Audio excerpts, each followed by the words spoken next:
আসসালামু আলাইকুম। আশা করি আপনারা সকলেই ভালো আছেন। আপনারা হয়তোবা অনেকেই জানেন যে ৮ তারিখ থেকে ১৩ তারিখ পর্যন্ত বিকাশ, নগদ, এম-ক্যাশ, রকেট লেনদেন কিন্তু সীমিত করা হচ্ছে এবং আপনাদের ব্যাংক কিন্তু এই ৫ দিন রাষ্ট্রীয় ৫ দিন সীমিত করা হবে। আপনি লেনদেন করতে পারবেন সর্বোচ্চ ১,০০০ টাকা। আপনার ১০টা নাম্বারে সর্বোচ্চ ১০,০০০ টাকা। আপনার প্রজ্ঞাপন অনুসারে কালকে থেকেই মনে হয় জারি হবে। আজকে তো কাল দিন পর থেকে মানে ৮ তারিখ থেকে এটা চালু হবে।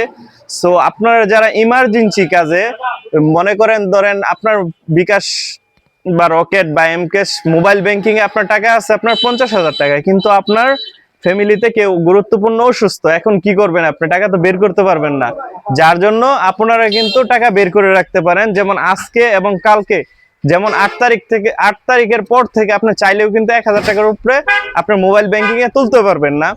আরেকটা জিনিস, এই যে এই ৮ তারিখ থেকে কিন্তু নির্বাচন আচরণবিধি, আমাদের যানবাহনের উপর বড় একটা নিষেধাজ্ঞা আসতেছে। যেমন মোবাইল আপনার মোটরসাইকেল নিষিদ্ধ থাকবে, আরো কিছু নিয়ম শৃঙ্খলা থাকবে। আপনারা সকলেই এই নিয়ম শৃঙ্খলাগুলি মেনে চলার চেষ্টা করবেন। যেহেতু আমরা স্বাধীন বাংলাদেশ, আমরা বাংলাদেশে বসবাস করি, আমরা সকলেই মিলেমিশে থাকবো, কারোর সাথে ভেদাভেদ নয়, সকলেই মিলেমিশে থাকবো। আর সর্বশেষ একটা কথা বলি, আমি আপনাদেরকে এই ভিডিওটা আমি আগেও একটা ভিডিও দিছিলাম, এই ভিডিওটা আজকে এর জন্যই দিলাম, আপনারা হয়তোবা ভুলে যান। আর আপনাদের হাতে থাকা স্মার্টফোন, বিশেষ করে স্মার্টফোন কিন্তু আপনার কাউকে দিবেন না।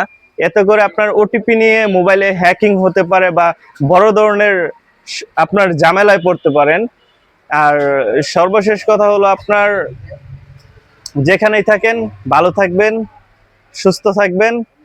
আমার জন্য সকলেই দোয়া করবেন। ভুল ত্রুটি হলে ক্ষমার দৃষ্টিতে দেখবেন। আসসালামু আলাইকুম।